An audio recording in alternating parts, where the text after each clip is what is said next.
ស្វែងយល់ប្រវត្តិសង្ខេបនៃប្រទេសឡាវនិងសក្តានុពលសំខាន់ៗដែលប្រទេសនេះមាន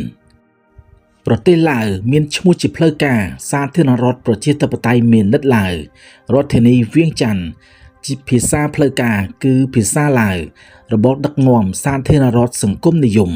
រដ្ឋាភិបាលក្រោមការដឹកនាំដោយប្រធានាធិបតីនិងនាយករដ្ឋមន្ត្រីប្រទេសឡាវទទួលបានឯករាជ្យពីបារាំងនៅថ្ងៃទី19ខែកក្កដាឆ្នាំ1949ផ្ទៃដីរបស់ប្រទេសឡាវមានចំនួន 236,800 គីឡូម៉ែត្រការ៉េលំដាប់ទី83នៅលើពិភពលោកក្នុងនោះមានផ្ទៃទឹក 2% ចំនួនប្រជាជនមានចំនួន 7,275,660 លាននាក់លំដាប់ទី105នៅលើពិភពលោកប្រទេសឡាវមានដើមកំណើតរត់ចេញពីរាជាណាចក្រឡានសាងមានន័យថាដំរីរាប់លានដែលបានកកើតឡើងនៅសតវត្សទី14នៃគ្រិស្តសករាជដោយព្រះចៅហ្វាងមុំនគរលៀនជាងឬឡានសាងរីកចម្រើនរហូតដល់សតវត្សទី18នៃគ្រិស្តសករាជ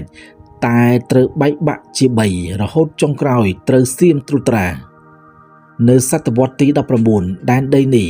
បានត្រូវដាក់បញ្ចូលនៅក្នុងអាណាព្យាបាលបារាំងនៅឥណ្ឌូចិននៅក្រោមអាណាព្យាបាលបារាំងវៀងច័ន្ទបានក្លាយជារដ្ឋធានីរបស់រដ្ឋបង្រួបបង្រួមឡាវឆ្លងកាត់ការកាន់កាប់ពីសំណាក់កងទ័ពជប៉ុននៅក្នុងសង្គ្រាមលោកលើកទី2បានមួយរយៈខ្លីប្រទេសឡាវបានប្រកាសឯករាជ្យនៅឆ្នាំ1945ប៉ុន្តែជាអកុសលអាណាព្យាបាលបារាំងបានត្រឡប់មកកាន់កាប់ដែនដីនេះវិញរហូតដល់ឆ្នាំ1950ប្រទេសឡាវបានទទួលឯករាជ្យពេញលេញនៅឆ្នាំ1954ដោយប្រកាន់របបប្រជានិយមអាស្រ័យរដ្ឋធម្មនុញ្ញនៅក្នុងសង្គ្រាមវៀតណាមតំបន់ភាគខាងកើតរបស់ប្រទេសឡាវធ្លាក់ក្រោមការកាន់កាប់ពីសំណាក់កងទ័ពវៀតណាមខាងជើងធ្វើជាមូលដ្ឋានដឹកជញ្ជូនសព្វាវុធនិងស្បៀងអាហារឲ្យកងទ័ពដើម្បីតទល់ទៅនឹងកងទ័ពវៀតណាមខាងត្បូងជាការឆ្លើយតបអាមេរិកបានបើកយុទ្ធនាការទម្លាក់គ្រាប់បែកប្រឆាំងនឹងវៀតណាមខាងជើងដើម្បីប្រឆាំងរបបកុម្មុយនីសទីបំផុតរដ្ឋប្រហារបានកើតឡើងជាបន្តបន្ទាប់ហើយសង្គ្រាមស៊ីវិលរវាងរដ្ឋាភិបាលឡាវនិងចលនាកុម្មុយនីសប៉ាថេតឡាវបានចាប់ផ្ដើមនៅក្នុងសង្គ្រាមស៊ីវិលនេះកងទ័ពវៀតណាមខាងជើងស្ថិតនៅពីខាងខ្នងពួកប៉ាថេតឡាវនៅក្នុងឆ្នាំ1968កងទ័ពវៀតណាមខាងជើងជាមួយនឹងអាវុធទំនើបបានបើកការវាយប្រហារមកលើកងទ័ពឡាវព្រមទាំងដាក់ពង្រាយកងទ័ពមួយផ្នែកធំ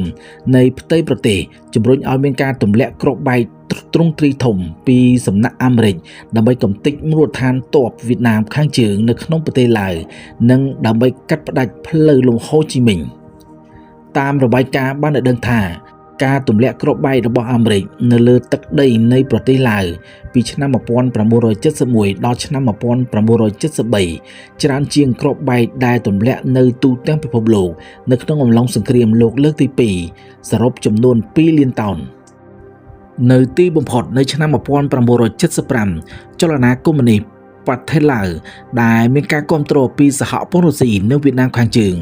បានទទួលជ័យជំនះលើរដ្ឋាភិបាលរាជានិយមបង្ខំឲ្យព្រះរាជាដាក់រាជក្រោយមកត្រូវបានគេធ្វើគុតព្រះអង្គក្រោមការដឹកនាំនៃរដ្ឋាភិបាលប្រទេសឡាវបានលុបបំបាត់របបរាជានិយមព្រមទាំងប្រែឈ្មោះថ្មីថាសាធារណរដ្ឋប្រជាធិបតេយ្យប្រជាមានិតឡាវហើយបានចុះហត្ថលេខាលើកិច្ចព្រមព្រៀងនានាដែលផ្ដល់ឲ្យវៀតណាមនៅការចងសម្ព័ន្ធភាពដ៏រឹងមាំបំផុតរវាងប្រទេសជិតខាងទាំងពីរប្រទេសឡាវមានព្រំដែនខាងជើងឈៀងខាងលិចជាប់ប្រទេសចិននិងមីយ៉ាន់ម៉ា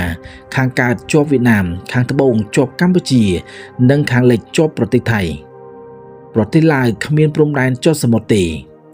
ស្ថានដីប្រទេសនេះសម្បូរទៅដោយភ្នំនិងខ្ពង់រាបនិងជាជម្រករបស់សត្វព្រៃកម្រជាច្រើនប្រទេសឡាវត្រូវបានគេស្គាល់ផងដែរថាជាប្រទេសនៅតំបន់ត្រីកោណមាសដោយមានផ្ទៃដីដាំដុះអាភៀនប្រមាណជា 3,700 ហិកតានៅឆ្នាំ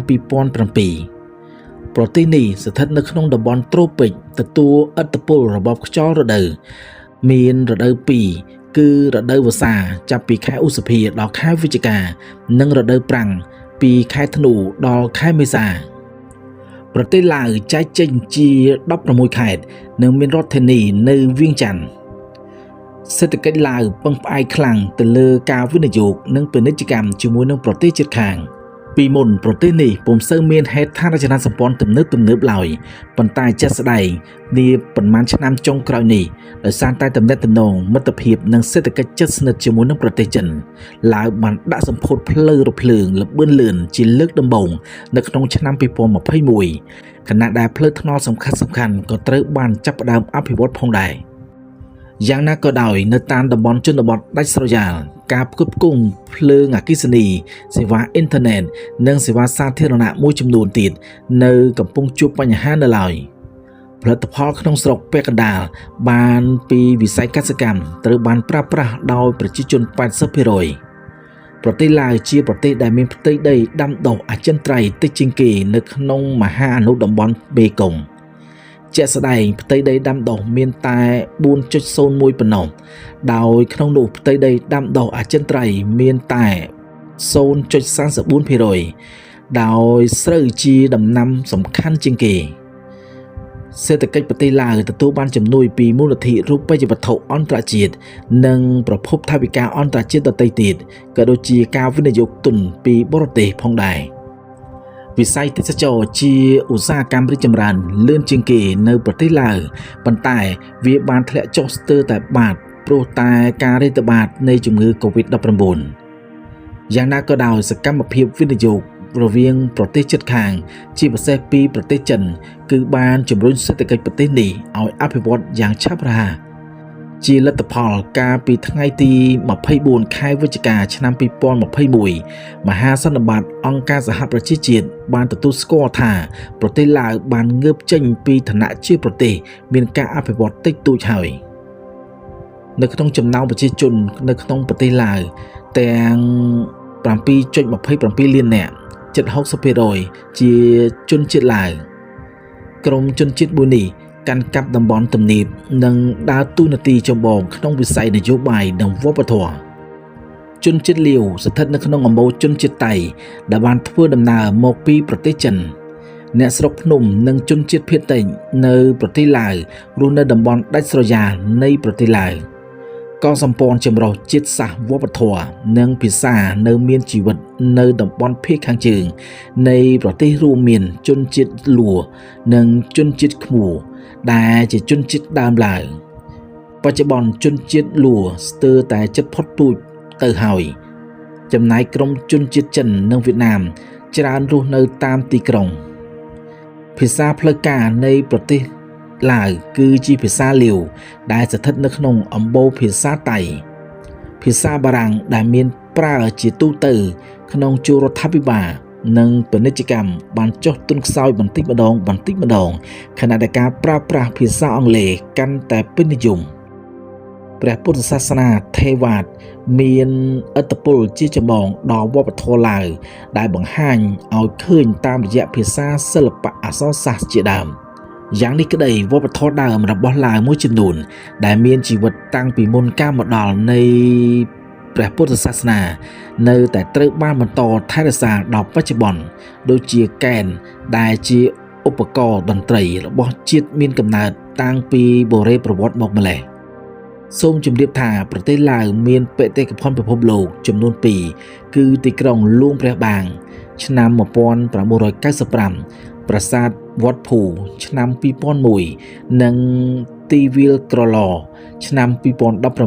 2019ដោយ